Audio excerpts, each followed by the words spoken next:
نه آخه این قراردادم قرارداد خوبی نیست.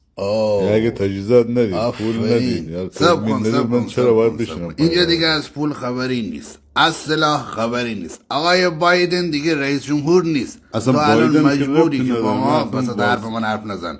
مجبوری بشینی پای قرارداد، ننشستی دیگه با من ربطی نداره. تمام. خب توی تضمین به من میدی که جوان بیادبی هستی. من دارم حرف میزنم. پس من از سن تو توی منطقه بودم. تو هنوز تو دوران جنگ سرد موندی، فکر می‌کنی بلوک شرق و بلوک غرب با هم مشکل دارن؟ نمیشه که فقط همه چیز منافع آقا باشه گوش بده. بعد تو بجن که بیا از من تشکر بکنی، میگه آی ترام دم شما گرم، خاک بر سرت، داری به ما حال میدی، یه اینجوری صحبت می‌کنی. کتشلوار نپوشیدی اومدی اینجا.